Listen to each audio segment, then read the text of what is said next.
Adoration, action de grâce, louange, prière. Prions.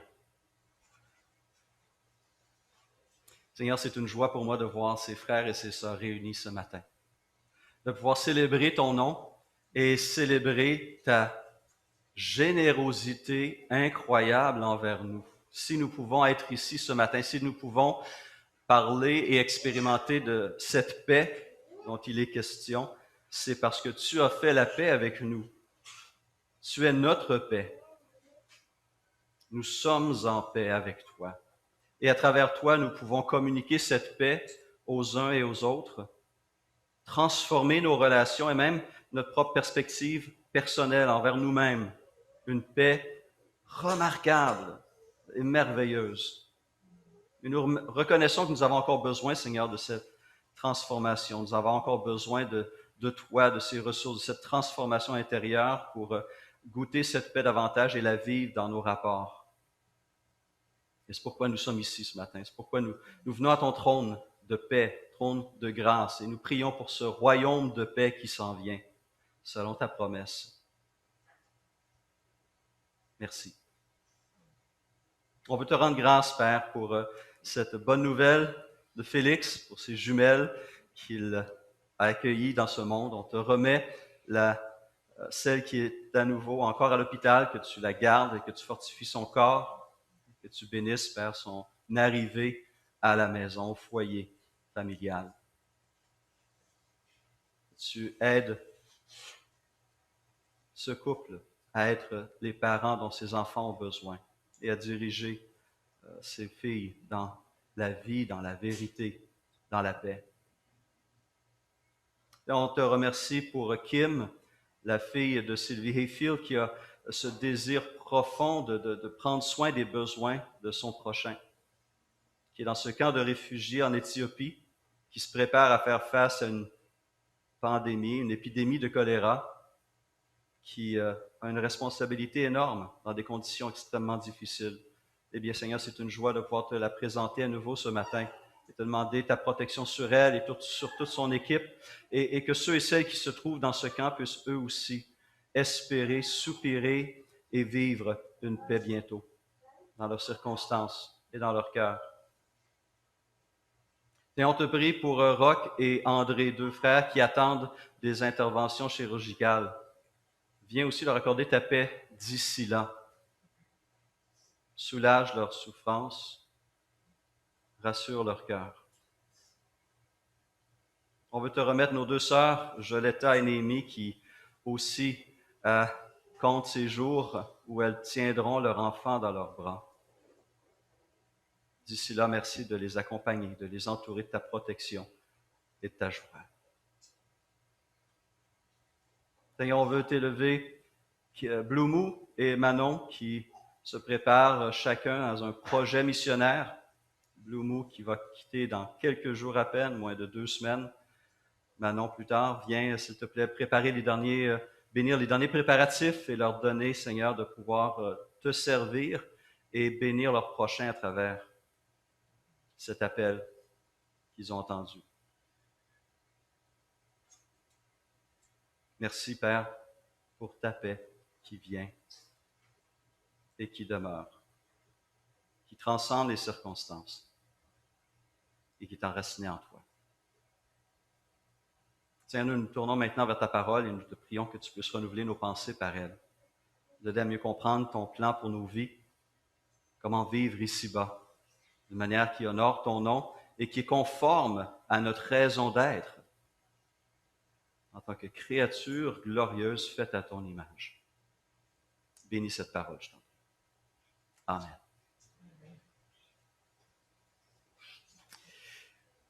En décembre 1967, alors je vous emmène assez loin ici dans l'histoire du Canada. Pour certains, c'était avant leur temps. Pour d'autres, ils étaient trop jeunes. D'autres, peut-être, s'en rappellent.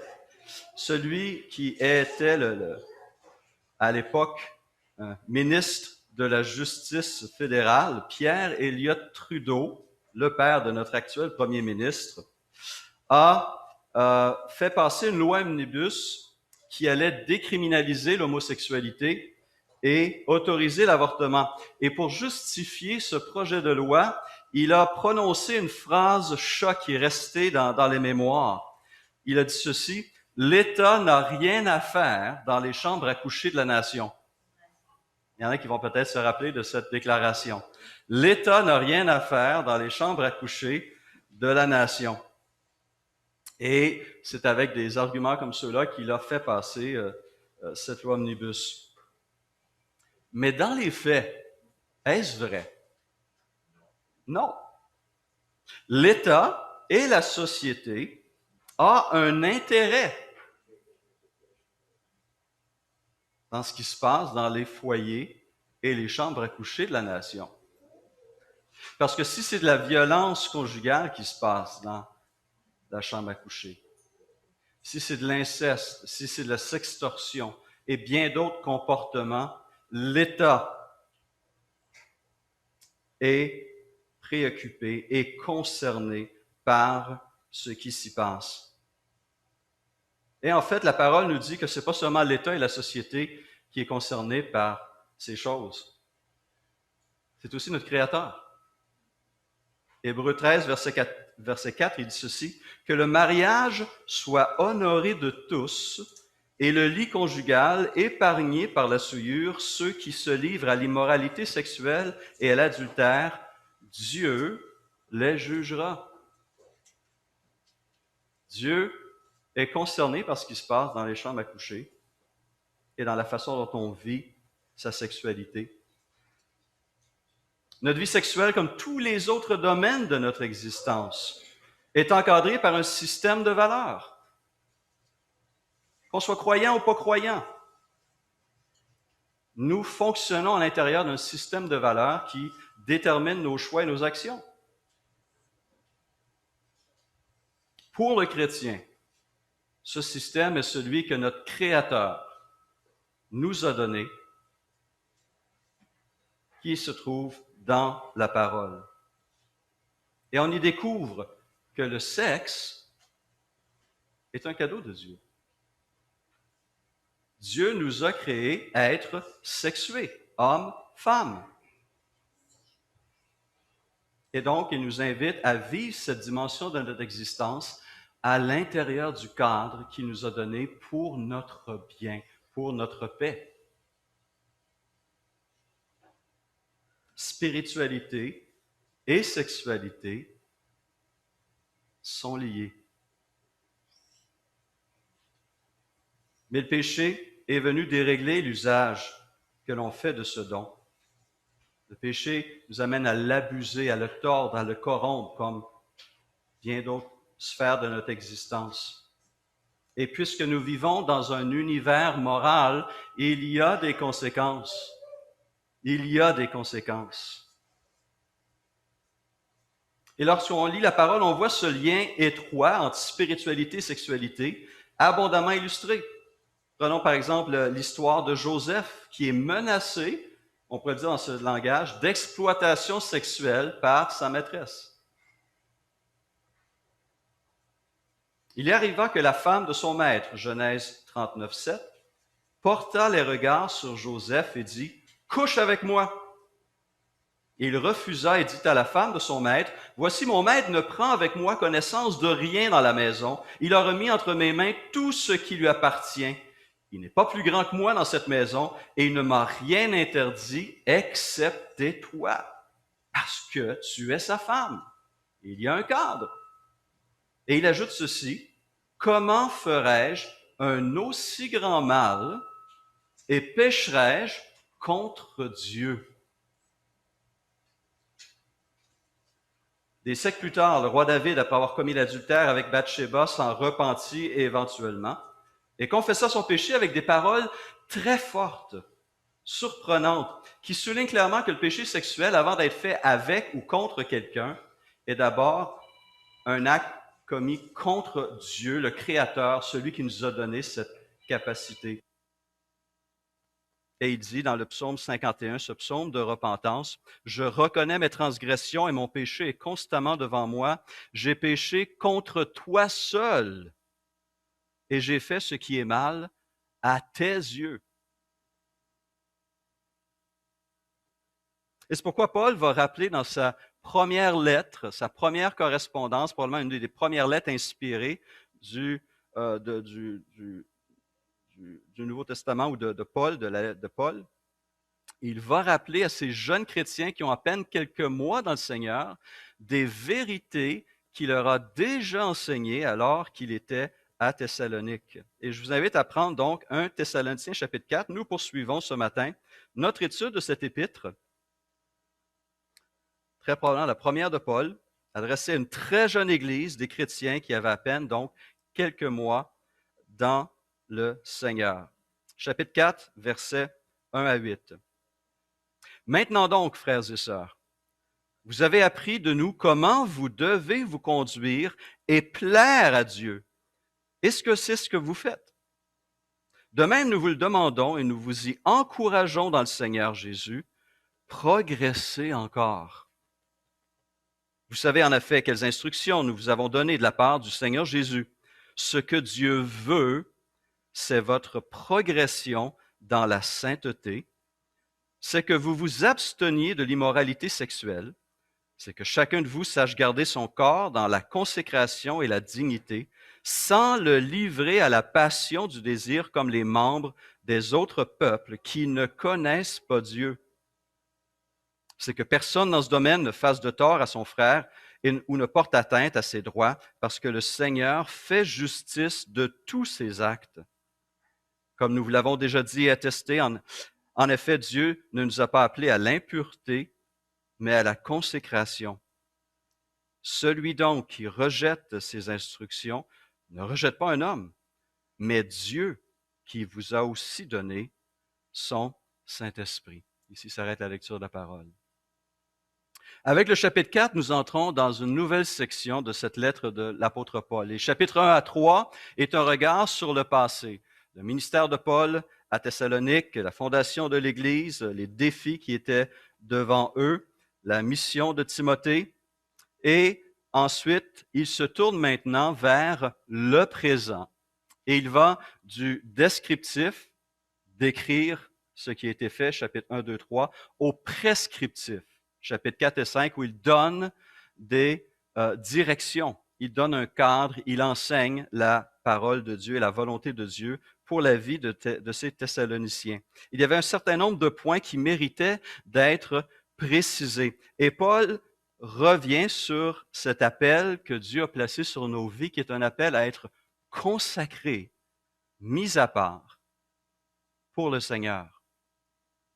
Et en fait, c'est un retour à ce qui devait être au tout début. Nous avons été créés pour représenter le Créateur sur terre et pour agir en son nom, en gérant, en administrant et en prenant soin de cette belle création. Et donc, Paul se met à décrire et à présenter la volonté de Dieu dans différents domaines de vie. Et il commence en parlant de cette sanctification, puis il décrit de quoi il s'agit. Et c'est intéressant qu'il va commencer avec la sexualité. Pourquoi? Lorsque Paul a écrit un Thessaloniciens, il était à Corinthe, une ville importante dans l'Empire romain, une ville grecque, mais qui était aussi reconnue pour son immoralité sexuelle. Il y avait ce temple d'Aphrodite et à certains moments de l'année, on nous dit qu'il y avait jusqu'à 1000 prostituées sexuelles, 1000 prostituées, sacrées plutôt, voilà, qui servaient les gens qui se rendaient à ce temple-là. Et on sait par l'histoire que les normes sexuelles du monde gréco-romain, pas juste Corinthe, pas juste Thessalonique, mais tout ce monde gréco-romain était telles que l'exploitation sexuelle était chose courante. Il y avait des relations sexuelles en dehors du mariage, la prostitution, l'exploitation des esclaves. Tout cela était connu et accepté dans bien des milieux. Déjà 4 siècles avant l'apôtre Paul, une des grandes figures de l'histoire grecque, l'orateur Démosthène, on lui attribue ces paroles. Nous avons les courtisanes en vue du plaisir, les concubines pour nous fournir les soins journaliers, les épouses pour qu'elles nous donnent des enfants légitimes et soient les gardiennes fidèles de notre intérieur. Incroyable. Ça, c'était un peu la mentalité qui circulait dans bien des milieux. Alors, on comprend que dans un tel contexte, rappeler les normes divines en ce qui concerne notre corps, notre sexualité était essentiel. Et on constate que c'était un enseignement de base que l'apôtre Paul avait déjà donné à ces jeunes chrétiens qui étaient convertis du paganisme. Et on constate aujourd'hui que cet enseignement demeure tout aussi important dans les foyers, dans les familles et dans l'Église. Notre monde ressemble beaucoup, beaucoup au monde gréco-romain. Alors, dans ce passage et ailleurs dans les écrits de l'apôtre, il va chercher à mettre en place ce cadre approprié pour l'exercice d'une saine et satisfaisante sexualité. Et oui, c'est possible. Et Paul va donner ce cadre. Mais il faut d'abord se poser une première question parce que ces écrits, ces paroles ont été aussi tordues, mal comprises. Est-ce que le sexe est une bonne chose ou pas? Est-ce que la passion sexuelle est un péché ou pas? Bien des chrétiens pensent que oui. Certains lisent ces paroles, ce que Dieu veut, c'est que vous vous absteniez de l'immoralité sexuelle, comme si Paul écrivait, ce que Dieu veut, c'est que vous vous absteniez de sexe. C'est pas ça que l'apôtre Paul écrit. On n'est pas appelé à prendre des vœux de chasteté ou à demeurer continent toute sa vie, marié ou pas. Marié ou pas. Et certains sont mis à accuser la Bible et l'Église d'être prude et négative. Et malheureusement, ce qui concerne l'Église, plusieurs ont raison. Des pasteurs, des théologiens, d'autres hommes de Dieu à travers les siècles sont tombés dans des erreurs grossières et ravageuses. Quelques exemples malheureux que l'auteur et pasteur Gary Inrig présente dans son livre La pureté au cœur du désir, sans sanité morale dans une société saturée de sexe. Il donne ces exemples, entre autres, du père de l'Église Clément d'Alexandrie, un dirigeant du 2e siècle, qui a déclaré ceci: « Si un homme se marie pour avoir des enfants, il ne devrait pas avoir un désir sexuel pour sa femme. » Ah bon? Il devrait produire des enfants par un acte de volonté révérencieux et discipliné. Messieurs, vous avez bien compris. Jérôme, grand traducteur de la Bible du 4e siècle, a donné cet avertissement. Un homme sage doit aimer sa femme avec prudence, non avec passion. Celui qui aime sa propre femme avec trop d'ardeur est adultère. Si nous nous abstenons de relations sexuelles, nous honorons nos femmes. Oui, j'entends des lamentations déjà, hein? Grégoire le Grand, pape de l'Église catholique du 6e siècle, enseignant que si un couple marié a des rapports sexuels pour le plaisir et non pour la procréation, ils se rendent coupables de péché. Pierre Lombard, théologien scolastique, évêque italien du 12e siècle, déclare que le Saint-Esprit quittait les lieux lorsqu'un couple marié s'unissait physiquement. Incroyable. Incroyable. Et d'autres exemples, on pourrait malheureusement les multiplier. D'autres pères de l'Église et des théologiens, et non les moindres, ont semé la confusion sur ces questions qui nous touchent. Mais ce n'est pas ce que la Bible enseigne. Ce n'est pas ce que l'apôtre Paul dit au chapitre 4 d'un Thessaloniciens, ni ailleurs, ni les autres auteurs de la parole. Quelques exemples vont peut-être suffire, je l'espère, en retournant tout d'abord au commencement, Genèse chapitre 2.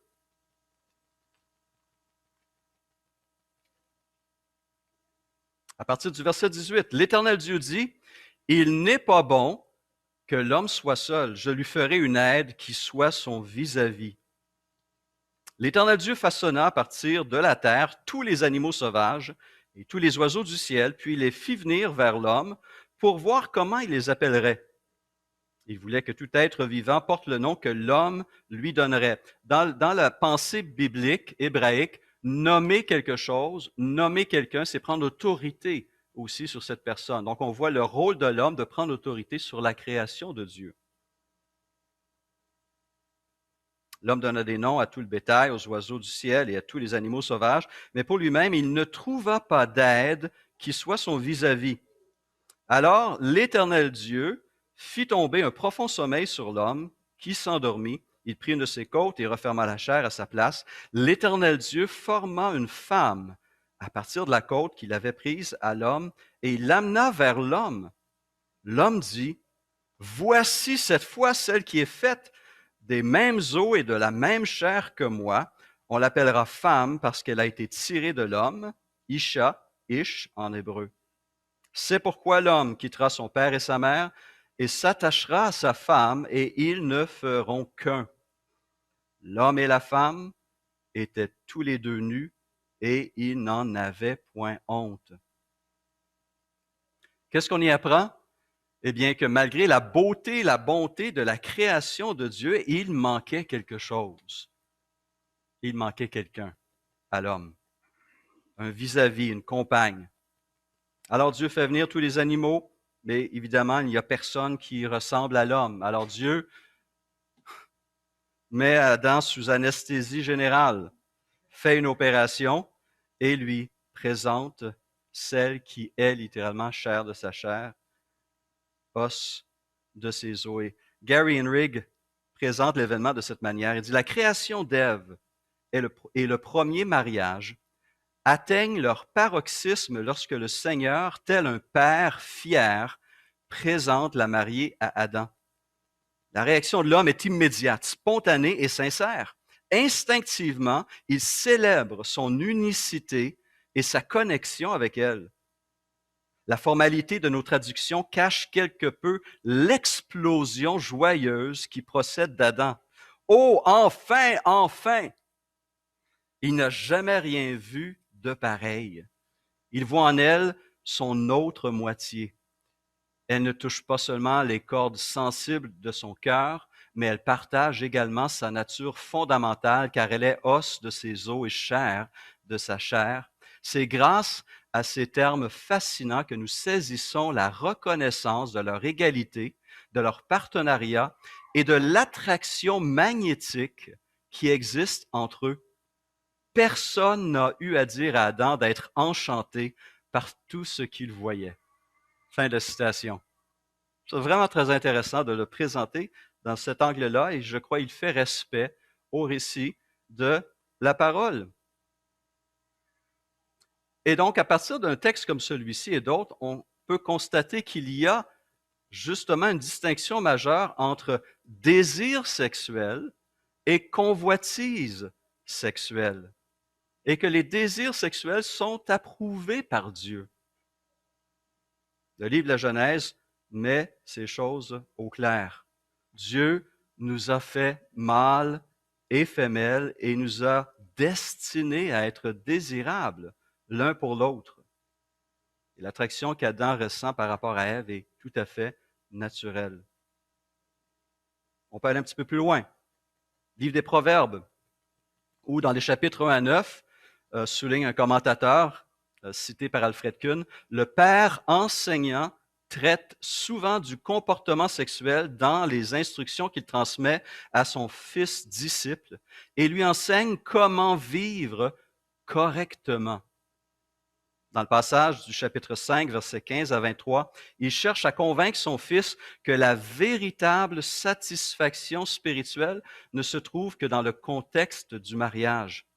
Et cette satisfaction est possible. Chapitre 5, versets 18 et 19, bien connu.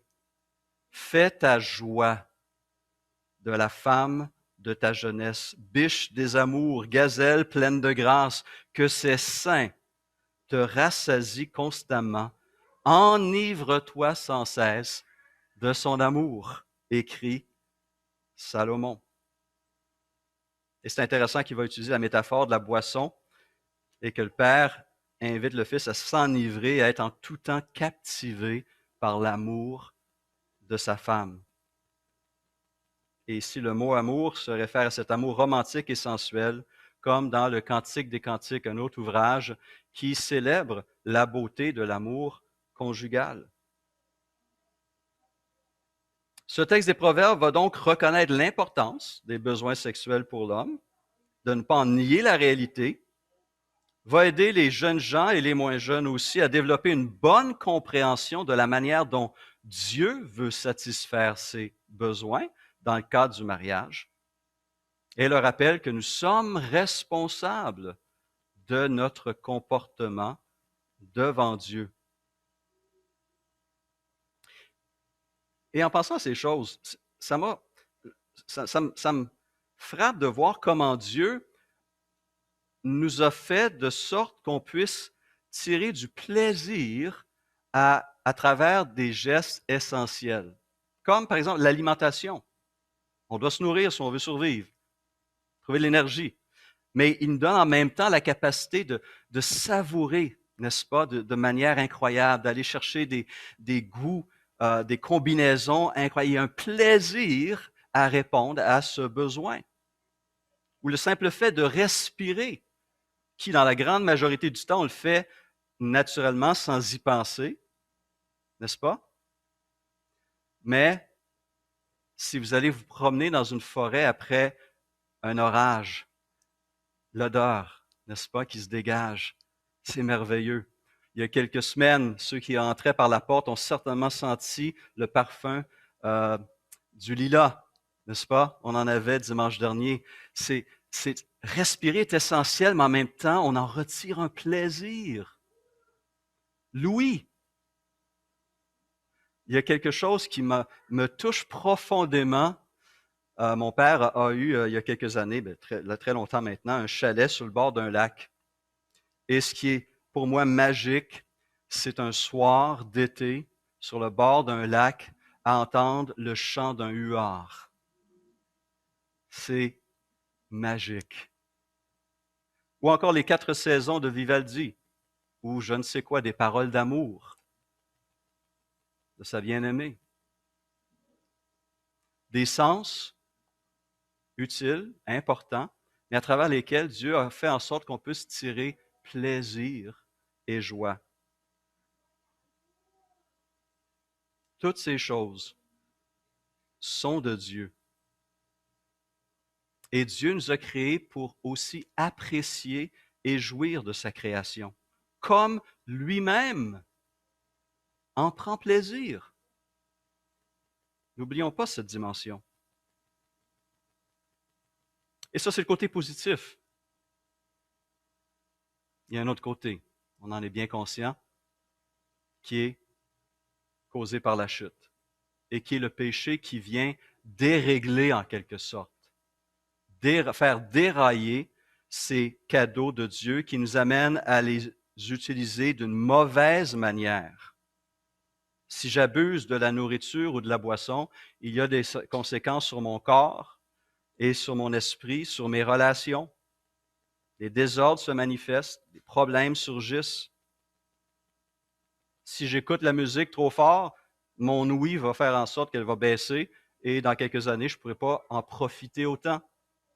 Et on peut utiliser d'autres exemples pour comprendre que l'abus ou l'utilisation inappropriée a des conséquences délétères, négatives. Mais encore une fois, on veut souligner que Paul et les autres auteurs bibliques ne s'opposent pas à toute passion. Ils s'opposent, verset 5, aux passions déréglées des païens qui ne connaissent pas Dieu. Il y a donc des passions qui sont bonnes, qui sont pures, des passions qui sont mauvaises, déréglées et impures. Pierre va faire la même distinction en parlant de ces injustes en 2 Pierre 2 lorsqu'il écrit que ces personnes courent après la chair dans un désir d'impureté semblable à des brutes, ou la Bible en français courant traduit à des bêtes sauvages qui s'abandonnent à leur penchant naturel. Ils trouvent leur délice à se livrer au plaisir en plein jour, hommes tarés, souillés. Ils ont les yeux pleins d'adultère, insatiables de péché. le péché vient tordre, corrompre, détraquer ce qui était un don de Dieu. Et cette comparaison aux animaux m'a rappelé un passage dans un livre écrit par un essayiste français, Jean-Claude Guilbeault, dans un ouvrage sorti il y a peut-être une quinzaine d'années maintenant, intitulé La tyrannie du plaisir. La tyrannie du plaisir. Il fait référence au philosophe Jean-Jacques Rousseau, qui constate, je cite, cette étrange singularité des femmes par rapport aux femelles du règne animal, leur disponibilité amoureuse permanente, le fait que leur désir, pas plus que celui des hommes, n'est jamais naturellement régulé par cette pulsation à laquelle obéissent les animaux et qu'on appelle le rut, c'est-à-dire une période de désir intense habitée par les rivalités et la violence des mâles, mais étroitement circonscrite dans le temps. Les humains, ayant échappé à cette régulation forcée, il devient nécessaire que la culture se substitue à la nature pour codifier et organiser la sexualité. Fin de la citation. Alors, c'est intéressant ici de voir que Pierre et Paul vont faire cette comparaison avec le monde animal pour décrire le comportement déréglé de bien des hommes. Et lorsqu'on regarde certains hommes agir, on peut clairement faire le lien, malheureusement. Ou pire encore, ils vont plus bas encore parce que certains ne sont pas marqués par des temps. C'est à 365 jours par année. Et on réalise que si on ne fait pas l'effort de bien diriger ses passions, de contrôler ses passions, c'est ces passions qui vont nous contrôler. C'est pourquoi le chrétien dirigé par l'Esprit doit, selon les versets 4 et 5 d'un Thessaloniciens 4, garder son corps dans la consécration et la dignité sans le livrer à la passion du désir comme les membres des autres peuples qui ne connaissent pas Dieu. Ayant été créés à l'image de Dieu, nous devons utiliser ce corps d'une manière qui honore notre Créateur et qui reflète son intention. Et c'est à travers ce comportement que l'on peut expérimenter cette paix aussi dans notre être intérieur et dans nos relations. Et nos normes à nous ne sont pas la culture humaine, mais celle que notre Créateur, qui nous a créés, qui est derrière ce que nous sommes et ce que nous avons, nous a donné des directives dans sa parole. Mais si je ne me plie qu'aux normes culturelles changeantes, je vais rabaisser l'homme au rang de simple bête, ou encore plus bas. Romains 18 à 25 dresse un portrait très peu flatteur de ceux qui suivent ces normes, en parlant de passion de leur cœur qui les porte à des pratiques dégradantes. Et c'est pourquoi plus tard dans cette même lettre, Paul dira, ne vous conformez pas au siècle présent, au monde actuel, mais soyez transformés par le renouvellement de l'intelligence afin que vous discerniez quelle est la volonté de Dieu, ce qui est bon, agréable et parfait. Donc, une des questions qu'on doit se poser est la suivante. Quelles normes vais-je suivre pour diriger ma vie, pour ordonner les différentes sphères de mon existence? Quelles normes? On va tous en suivre. Et lesquelles? Celles du monde ou celles du Créateur? Dieu nous a créés avec cette capacité de prendre plaisir en sa création. Lorsqu'il invite les Israélites à venir l'adorer au tabernacle et plus tard au temple, on lit en Deutéronome 12:7, c'est là que vous mangerez devant l'Éternel votre Dieu et que vous et vos familles, vous ferez servir à votre joie tous les biens par lesquels l'Éternel, votre Dieu, vous aura béni. Il nous invite à la joie,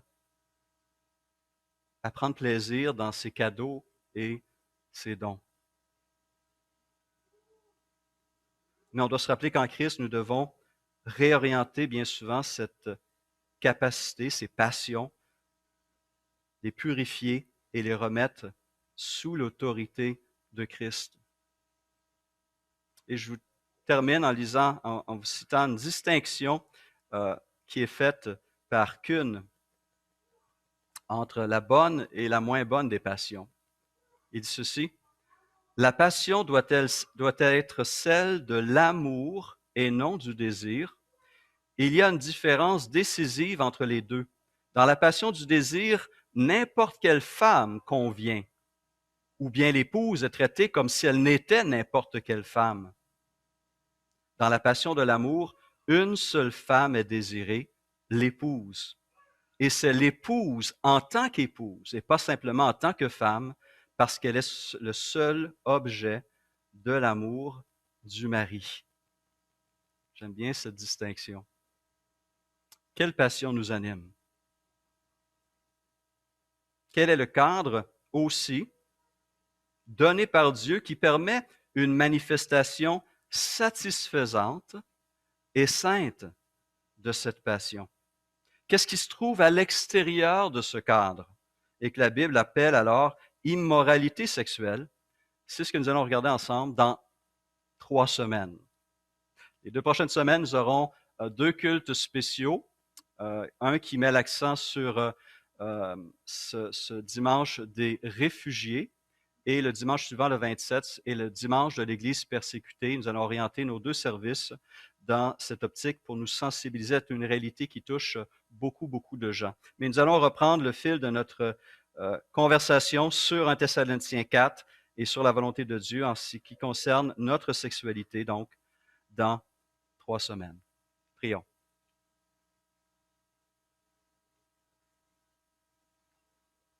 Seigneur, on est conscient que c'est un discours, c'est un sujet qui est un peu surprenant, mais un sujet que toi-même tu soulèves à plusieurs reprises à travers tes envoyés dans la parole, justement parce que le péché est venu apporter confusion, souffrance et douleur. Alors Seigneur, on te prie de renouveler nos pensées, notre cœur, de nous purifier. Et on veut te remercier en même temps de la capacité que tu nous as donnée de prendre plaisir dans ta création sous toutes sortes de manières, dans toutes sortes de manières. Nous sommes bénis de ta sagesse, de ta générosité et de ta bonté. On demande ton aide, Seigneur, pour vivre à la lumière de cette volonté, de retrouver cet équilibre qui produit réellement la joie et la paix dans notre fort intérieur et qui nous permet de nous tenir avec assurance aussi devant toi, pour te remercier et demander ton aide pour poursuivre cette vie à ton service. Alors bénis, je t'en prie, cette parole, bénis mes frères et mes sœurs, qu'ils puissent marcher à la lumière de ta parole et dans un désir de mettre d'abord et avant tout ton règne, ta justice, ton nom en premier lieu dans leur vie. Amen.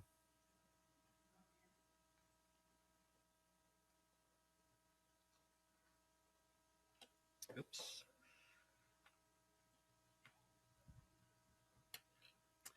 Nous allons ce matin célébrer le repas du Seigneur. Notre sœur Louise a mis l'accent sur la paix dans sa présidence, dans les lectures et dans les chants. Et on veut se rappeler, oui, si tu veux bien t'approcher, on veut se rappeler que cette paix à laquelle nous aspirons tous est don de Dieu, merci, est cadeau de Dieu. Mais que la paix la plus importante n'est pas la paix avec ma femme ou avec mon voisin ou même avec moi-même. La paix la plus importante est celle qui est possible et désirable avec mon Créateur, avec mon Seigneur. Et en Romains chapitre 5, on lit: ainsi donc, déclarés justes sur la base de la foi, nous avons la paix avec Dieu par l'intermédiaire de notre Seigneur Jésus-Christ. Ce péché qui est venu faire obstacle entre nous et Dieu, ce péché qui est venu nous détraquer, qui est venu corrompre notre perspective du monde, notre vision du monde, nos désirs même, a créé un mur, un gouffre entre nous et notre Créateur. Et il n'y avait rien que nous puissions faire pour nous rapprocher de Dieu. Et c'est pourquoi Dieu a envoyé son Fils Jésus. Et c'est pourquoi il est mort il y a 2000 ans pour subir à notre place le jugement que nos actes méritaient et enlever cet obstacle, enlever le péché et nous permettre d'être réconciliés avec notre Créateur. L'apôtre Jean dira les choses ainsi dans sa première épître. Voici le message que nous avons entendu de lui et que nous vous annonçons. Dieu est lumière et il n'y a pas de ténèbres en lui. Si nous disons que nous sommes en communion avec lui tout en marchant dans les ténèbres, nous mentons et nous ne mettons pas la vérité en pratique. Mais si nous marchons dans la lumière, tout comme Dieu lui-même est dans la lumière, nous sommes en communion les uns avec les autres et le sang de Jésus-Christ, son Fils, nous purifie de tout péché. Si nous disons que nous n'avons pas de péché, nous nous trompons nous-mêmes et la vérité n'est pas en nous. Si nous reconnaissons nos péchés, il est fidèle et juste pour nous les pardonner et pour nous purifier, nous laver de tout mal. Si nous disons que nous n'avons pas péché, nous faisons de Dieu un menteur et sa parole n'est pas en nous.